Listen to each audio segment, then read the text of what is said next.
Bonjour tout le monde, j'aimerais vous raconter une petite anecdote qui m'a permis de découvrir un truc intéressant, psychologiquement parlant, sur moi-même, et peut-être que ça vous permettra aussi, au travers de cette anecdote, de découvrir des choses sur vous-même aussi. En fait, ce qui se passe, c'est que je suis aux États-Unis, dans un endroit où il y a énormément d'armes en circulation. C'est-à-dire que ici, les honnêtes gens, depuis qu'ils ont mis les pieds dans ce pays, ont toujours eu le droit de porter des armes. Ce n'est pas quelque chose de nouveau, c'est quelque chose qui ne s'est jamais interrompu depuis le début de l'histoire de ce pays.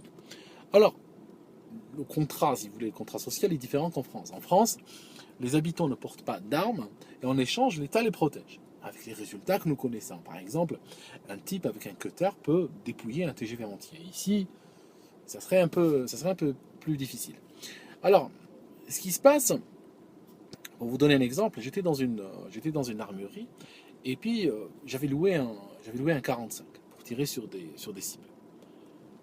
C'est une arme d'homme, c'est quelque chose d'assez puissant. Et quand j'ai fini avec l'arme, j'ai été la rendre donc au monsieur qui s'occupait de la boutique. Le problème, c'est que quand j'arrive vers le comptoir, ils étaient en train de parler à des clients qui étaient arrivés entre-temps. Et il y avait qui? Il y avait sa gamine. Je crois que c'était même pas sa fille, il était son grand-père. Et en fait, la gamine devait avoir quoi? Elle devait avoir 10 ans, blonde, grosses lunettes, vraiment l'écolière, quoi. L'écolière de 10 ans. Et elle arrive vers moi pour me demander ce que je voulais. Alors, ce qui se passe, c'est que moi, hein, j'ai failli la jouer à l'européenne, hein, j'ai failli la jouer je suis pour le mariage pour tous. J'ai failli lui dire, écoute, c'est un truc d'adulte, j'aimerais parler à ton père, et puis voilà, c'est pas un truc d'enfant. Et en fait, quand elle est arrivée vers moi, elle m'a demandé ce que je voulais, j'ai dit, c'est juste pour rendre l'arme, et j'avais l'arme en main. Et là, elle me prend le flingue des mains. Et en une seconde, elle l'ouvre, elle le referme comme ça, clac, elle vérifie, en le pointant vers le sol, en vérifiant qu'il n'y a plus de balles dedans. Et elle enlève le chargeur qui était vide. Et puis elle me dit c'est bon, je vais le rendre. Et puis elle part, elle ouvre une sorte de vitrine qu'ils avaient. Et puis elle range l'arme et tout ça. Moi j'étais vraiment sur le cul comme on dit. Ça signifie que je ne savais pas qu'un jour dans ma vie j'allais donner un 45 à une gamine de 10 ans. Quoi. Mais bon, je l'ai fait. Voilà, ça crée une sorte de conflit de valeurs. Mais j'arrive, c'est pas ça que je vais vous raconter, c'est autre chose. Plus tard, quelques jours plus tard, dans la même armurerie, là il y a un truc marrant qui se passe. Alors je vous raconte le truc. C'était vraiment, j'étais, j'étais dans un stand de tir, dans un des stands, ils sont séparés par des glaces épaisses. J'étais dans ce stand et j'avais un M16. C'est le fusil, si vous voulez, qui est utilisé par l'armée américaine. C'est un fusil d'assaut assez puissant, quoi, gros comme ça. Et en fait, j'étais en train de tirer sur des cibles en carton. Et dans le stand à côté est arrivée une femme. Bon, la femme présentait une surcharge pondérale énorme. Elle était, on va dire, elle était atteinte d'obésité morbide, hein, comme le sont souvent les gens ici. Et elle avait avec elle un mari extrêmement maigre, ça faisait un petit peu Laurel et Hardy. Et il lui avait donné un flingue avec beaucoup de recul. Je crois que c'était un 40, un calibre 40, avec énormément de recul. Et ce qui se passe, c'est qu'elle avait placé une cible énorme à 3 ou 4 mètres. Et elle tirait, et puis trois quarts des balles n'atteignaient même pas la cible. Et un truc absolument extraordinaire arrivait, je vous le raconte, c'est que à chaque fois qu'elle tirait, elle portait un t-shirt donc, et elle sortait, on va dire, du t-shirt de tous les côtés.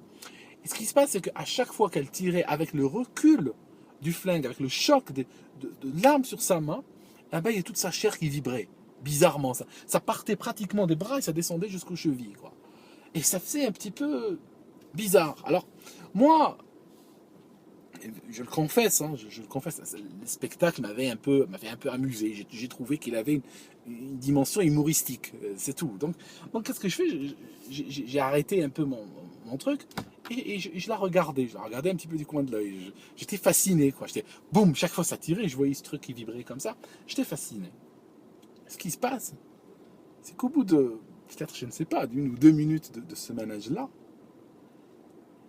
elle a comme l'intuition que quelqu'un la regarde. Elle fait un geste comme ça et nos regards se croisent. Et là, je rends compte que elle a un regard de quelqu'un de détraqué. Elle a un regard un peu, je sais pas, un peu torve. Et elle se rend compte, parce que j'ai pas le temps, ça se passe tellement vite que je n'ai pas le temps de changer d'attitude. Elle se rend compte que je me foutais intérieurement de sa gueule. Ça, c'est clair. À ce moment-là, moi, je sens une inquiétude intérieure. Je me dis, putain, parce que je portais ces mêmes lunettes-là que j'utilise pour le tir des fois. Et je me disais, elle n'a qu'à dire qu'elle a cru avoir vu Kadhafi. Et puis, bon, voilà, quoi. Elle peut me flinguer et puis elle s'en sortira avec 6 mois avec sursis, quoi. Ça vaut pas plus. Surtout si elle a un passé psychiatrique.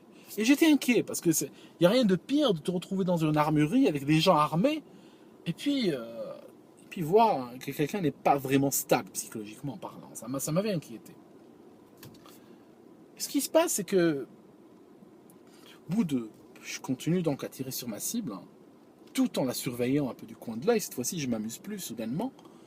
Et il y a un petit bonhomme qui arrive dans ma tête. Vous savez, ce petit bonhomme qui des fois intervient. Quand il voit que la situation est un peu particulière, il intervient pour juste venir mettre son grain de sel, dire quelque chose. Et vous savez ce qu'il me dit, ce petit bonhomme, dans ma tête? Vous savez ce qu'il me dit? Il me dit, t'as un M16 et plusieurs chargeurs et t'as peur de la grosse. Vous voyez ce que je veux dire? Tout à coup, ça m'a frappé comme une évidence. Ça m'a frappé comme une évidence. Mais vous voyez ce que je veux dire? Quand on n'est pas un homme de violence, on n'a pas le cerveau câblé pour la violence. Ça signifie que la violence n'est pas nécessairement la première réponse qu'on va apporter à une situation. Alors que j'avais une arme dans ma main, j'avais une arme de guerre dans ma main, j'ai nourri une inquiétude par rapport à cette personne. Et quand j'ai raconté l'histoire, je suis sûr que cependant que j'ai raconté, il y a eu des gens qui ont eu rétrospectivement peur pour moi ou qui se sont mis à ma place en se disant waouh, j'aurais eu peur dans une situation pareille, sans penser, sans réfléchir que j'avais un M16. Alors que je vous ai dit au début de la vidéo que j'en avais un. Alors je vous ai fait exactement le même cheminement psychologique que j'ai eu pour vous montrer que il y a plein de gens qui n'y pensent pas. Que quand tu n'es pas un homme de violence, tu peux te faire flinguer avec une arme dans la main sans même avoir pensé à l'utiliser. C'était juste pour vous. C'est juste pour vous rapprocher cette idée que j'ai trouvé intéressante. Juste une anecdote. Quoi. Voilà. Enfin, c'est très intéressant. C'est très intéressant. En tout cas, j'ai discuté énormément avec des gens, avec des clients, des fois des clients viennent en famille. Hein. J'ai vu des clients venir en famille avec des enfants pour leur apprendre à tirer. C'est très sain, il n'y a pas de mauvaise... je viens de vous donner un exemple, il n'y a pas de mauvaise intention derrière. Et des fois, je vois des anciens de la guerre, par exemple, j'ai vu un type, je sais pas, il a dû perdre ses jambes en Afghanistan ou en Irak. Et, il y a ses collègues qui l'ont ramené dans une chaise roulante. Et puis, il s'est installé, il a sorti une mitraillette impressionnante, c'est un truc avec les pieds. Il a posé surtout qu'il a commencé à arroser, quoi. Je veux dire, il a arrosé, normalement, dans un truc, tu tires juste sur ta ligne, quoi. Les mecs sont tous arrêtés de tirer, quoi, parce qu'il n'y a plus une cible le mec, il tirait comme un malade. Bon, c'est vrai qu'il y a, je pense, une dimension de nostalgie. Ça doit lui rappeler des souvenirs quand à l'époque, il était, je sais pas, en tenue léopard, dans un hélicoptère, en train d'arroser les indigènes, je ne sais pas, hein, j'imagine, hein, mais là tu vois des fois qu'il y a des trucs bizarres qui se passent dans leur tête. En tout cas, le truc c'est que le contrat social est différent, comme je vous ai dit, le contrat social n'est pas le même qu'en France. C'est juste un contrat social différent. En France, le gouvernement te protège avec l'efficacité qu'on sait, alors qu'ici, tu es quand même la première ligne de défense. Tu n'es pas censé supplier ton agresseur ou fuir devant ton agresseur. Tu es censé rester sur ta position, rester là où tu es, tu es légalement, tu occupes un endroit légalement, que ce soit chez toi ou la rue ou autre, et si quelqu'un t'attaque, eh ben, on va dire l'assaillant, celui qui t'attaque avec une arme, un couteau ou autre, ou même à main nue, l'assaillant, on va dire, renonce à son droit de vie, quoi. C'est tout. C'est pas la victime qui doit renoncer au droit de vivre, c'est l'assaillant qui renonce au droit de vivre. Bien sûr, beaucoup vont trouver ça injuste, oui, il lui a mis une balle entre les deux yeux pour ça et tout, mais en fait, c'est pas le choix vient de l'assaillant, en fait. C'est lui. Tu sais, si tu attaques personne, il n'y a personne qui t'attaque ici, hein. Les gens sont extrêmement, même plus courtois qu'en Europe, parce que le fait que plein de gens circulent avec des armes, c'est vrai que ça crée soudainement, hein, une sorte de climat où tout le monde respecte tout le monde, quoi. Parce que même si t'es pas armé, hein, j'ai pas d'armes sur moi ici dans cette voiture, mais n'importe qui peut supposer, et a raison le plus souvent, que la personne peut être armée. Donc voilà, ce qui fait que ça crée une sorte d'élan, une sorte de quelque chose de très sincère l'un vers l'autre. J'aime beaucoup ça. Voilà, c'est différent qu'en Europe. Eh oui, c'est comme ça. Allez, je vous laisse tranquille. Bye.